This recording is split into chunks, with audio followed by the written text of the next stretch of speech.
हरे कृष्णा। जगत गुरु श्रील प्रभुपाद की जय। तो इस कलयुग में, इस कोरोना काल के अंदर, जहाँ पूरा संसार और विशेष रूप से भारत इतना दुख पा रहा है, चारों तरफ मौत का तांडव हो रहा है, क्या ऐसे समय में गौड़िया वैष्णव द्वारा लोगों को प्रसाद वितरण,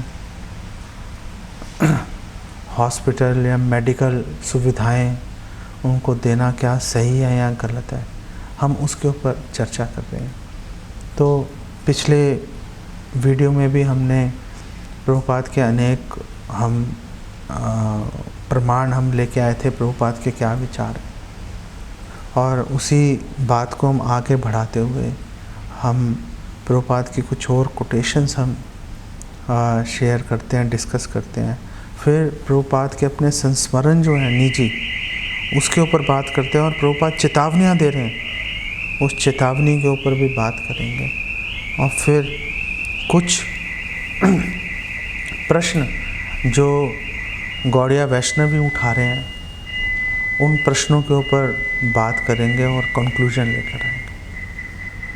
तो प्रभुपाद ये जो भक्तों को, जो कृष्ण भक्त हैं, गौड़िया वैष्णव, उनको समाज कल्याण के कार्य में जो शारीरिक स्तर पे है, लोगों को खाना बांटना, मेडिकल फैसिलिटीज़ देना, क्या भक्तों के लिए ये उचित है करना ऐसा या नहीं उचित, तो उसके बारे में प्रभुपाद क्या बोल रहे हैं। प्रभुपाद श्रीमद् भागवतम चौथे स्कंद के 9वें अध्याय के 29वें श्लोक की व्याख्या में प्रभुपाद बोल रहे हैं कि अनेक जो विद्वान हैं उनका मत ये है, जो गौड़िया वैष्णव है उनका मत ये है कि हालांकि जो सायुज्य मुक्ति है, 5 तरह की मुक्ति होती है, उसमें सायुज्य मुक्ति है कि भगवान के शरीर अंग कांति में प्रवेश कर जाना, कि जो सायुज्य मुक्ति है ये वास्तव में मुक्ति नहीं है, ये वास्तव में मोक्ष नहीं है।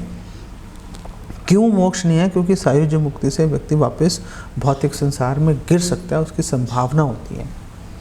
और ये इन्फॉर्मेशन श्रील प्रभुपाद बोल रहे हैं, ये इन्फॉर्मेशन हमें श्रीमद् भागवतम 10.2.32 से मिलती है, जहाँ पर ये लिखा हुआ है पतंती अधा आरूह्य कृष्ण, आप ऊपर उठ गए परम पद पे, फिर भी पतंती अधा अनादृत युष्मत अंग्रया, भगवान के चरण कमलों का अनादर करेंगे,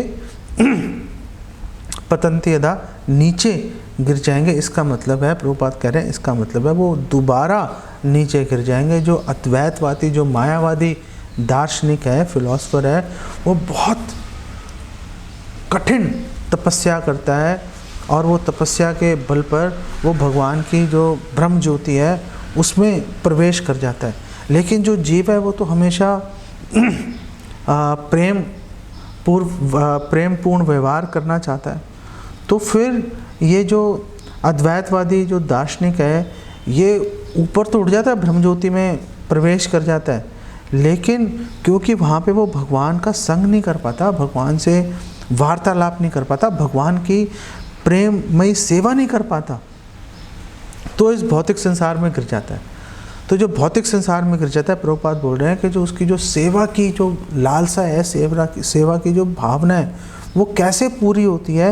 वो पूरी होती है कि वो भौतिक स्तर पर समाज कल्याण के कार्यों में जुड़ जाता है, जैसे दान इत्यादि करना, समाज कल्याण का कार्य करना, हॉस्पिटल स्कूल खोलना, और ऐसे अनेक, प्रभुपाद बोल रहे हैं, ऐसे अनेक उदाहरण हैं।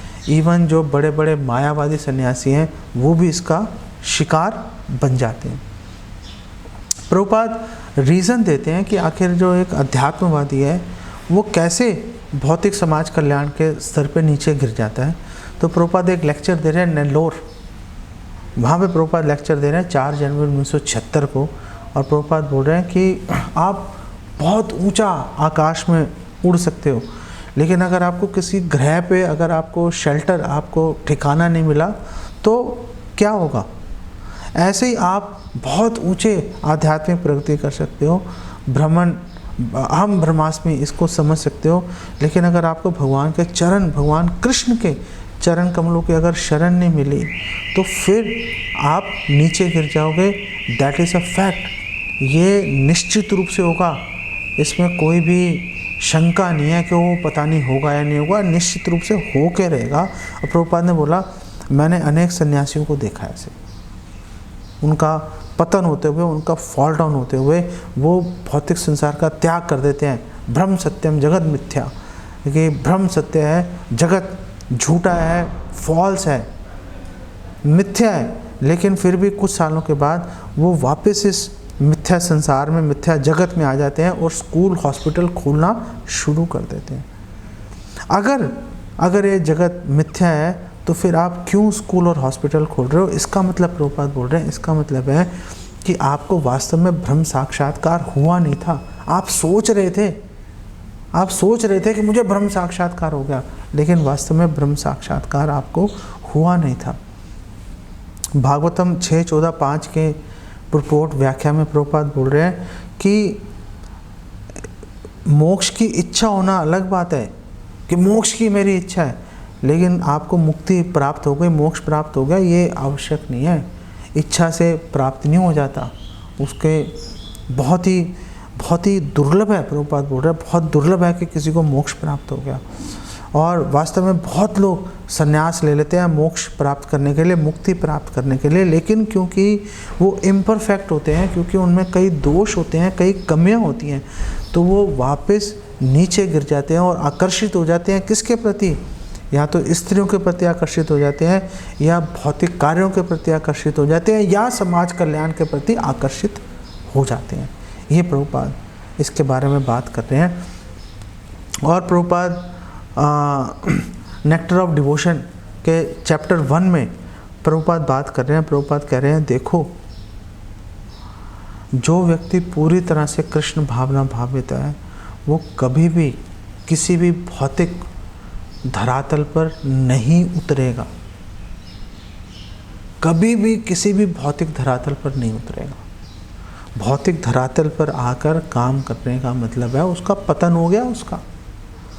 तो एक गौड़िया वैष्णव ये सोच के बहुत खुश हो सकता है और पूरा समाज उसकी प्रशंसा करेगा, तालियां बजाएगा, उसको धन्यवाद देगा कि आपने मानवता की कितनी सेवा की आपने, लेकिन वास्तव में ये उसके लिए पतन है।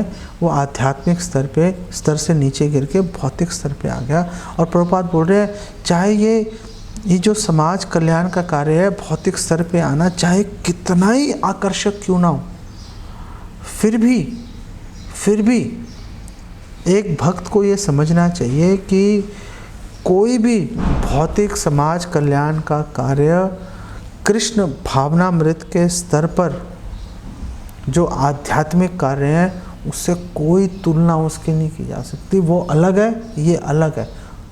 कृष्ण भावनामृत में अगर कोई व्यक्ति आध्यात्मिक कार्य करेगा उसका इटर्नल शाश्वत लाभ मिलेगा, उसको भी और दूसरों को भी। और भौतिक स्तर पर, शरीर के स्तर पर बड़े से बड़ा कोई भी काम कर लिया, समाज कल्याण का करोड़ों प्लेट प्रसाद बांट दी, लाखों लोगों को आपने ऑक्सीजन सप्लाई करके उनका जीवन बचा लिया, फिर भी वो शाश्वत नहीं है। फिर भी ना आपको उसका इटर्नल बेनिफिट मिलेगा, ना उस व्यक्ति को उसका इटर्नल शाश्वत लाभ मिलेगा। इसलिए ऐसा कार्य करना बिल्कुल बेकार है, नहीं करना चाहिए।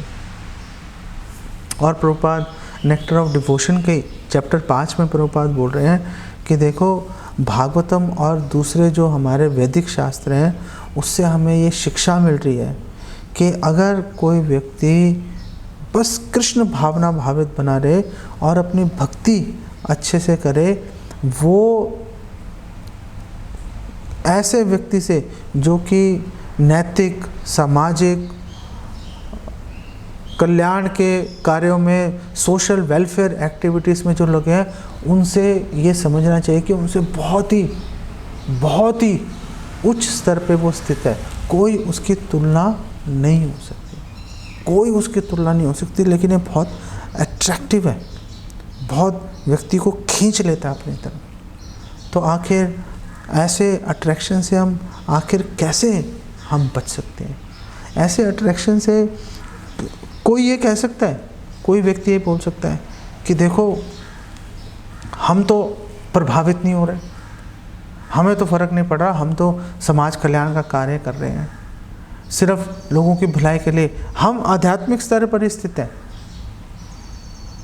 हमें कोई फ़र्क नहीं पड़ रहा, हमें पता है शरीर आत्मा क्या है, लेकिन अभी आवश्यकता है, ये नीड ऑफ द आवर है, इसलिए हम ये कर रहे हैं, लेकिन हमें फ़र्क नहीं पड़ा। चलो आर्गुमेंट के तौर पे मैं मान लेता हूँ कि आपको फ़र्क नहीं पड़ रहा, लेकिन जो आपके साथ जो लोग इतने सारे और दूसरे सैकड़ों हज़ारों भक्त जुड़े हुए हैं जो इस काम में लगे हुए हैं, उनका क्या?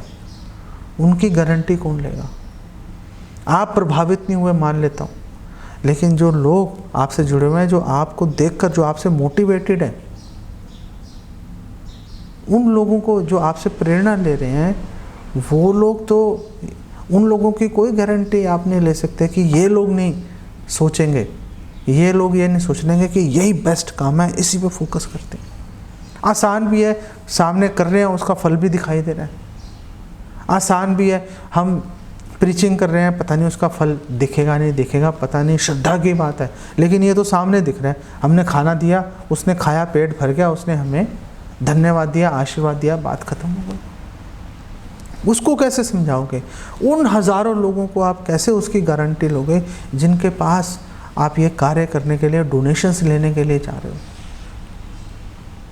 उन लोगों को कैसे समझाओगे? वो लोग जो गौड़िया संस्थान है, जो गौड़िया मठ है, गौड़िया मंदिर है, जो जिसकी एक रेपुटेशन है कि ये शुद्ध भक्ति का प्रचार कर रहे हैं, वो लोग ये समझना शुरू कर देंगे कि भाई ये लोग भी जैसे वो फलानी समाज कल्याण की संस्था है, एनजीओ है, ऐसे ये भी है, वो लोग भी लोगों को लंगर प्रसाद खिला रहे हैं, ये लोग भी लोगों को लंगर खाना खिला रहे हैं, कोई फ़र्क नहीं है दोनों के अंदर। वो लोग अब जो गौड़िया मंदिर है, गौड़िया संस्थान है, गौड़िया मठ है, अब वो लोग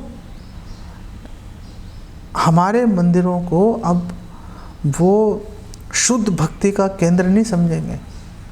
अब हम बाकी दुनिया भर के जो भौतिक कार्यों में संलग्न हैं, उन लोगों के अंदर अब हमारी गिनती होना शुरू हो गई। इस पतन के लिए कौन जिम्मेदार है? आखिर उसका भी तो कोई व्यक्ति जवाब देगा, आखिर कोई तो इसकी जिम्मेदारी उठाएगा। और फिर दूसरी बात ये भी है, जैसे प्रभुपाद ने बोला कि भाई हज़ारों लोग और लगे हुए हैं करने में, वो जिनकी उस फील्ड में स्ट्रेंथ है, उसमें उनकी क्षमता, उनको करने दो। आपकी क्षमता है कि आप लोगों को कृष्ण भावना के स्तर पे ऊपर उठा सकते हो, भगवत धाम उनको ले जाने का रास्ता, वो जो चाबी है वो खोल सकते हो। उसको छोड़ के आप ऐसे काम करना शुरू कर दिया जहाँ पे पहले हज़ारों लोग लगे हुए हैं, आपको कोई आवश्यकता नहीं है करने की। आप वो काम करो जिस काम के लिए आपने पूरे जीवन आपने ट्रेनिंग ले रखी है। ये बहुत महत्वपूर्ण बात है। इसको यहीं पे विराम देता हूँ। इसके तीसरे भाग में प्रभुपाद के संस्मरण, और प्रभुपाद ने 1972 में एक बहुत ही भयानक स्थिति खड़ी हो गई थी, तो प्रभुपाद ने कैसे उस स्थिति का सामना किया, उसके बारे में आपके साथ में चर्चा करेंगे। यहीं पे विराम देते हैं। जगत गुरु श्रील प्रभुपाद की जय। हरे कृष्ण।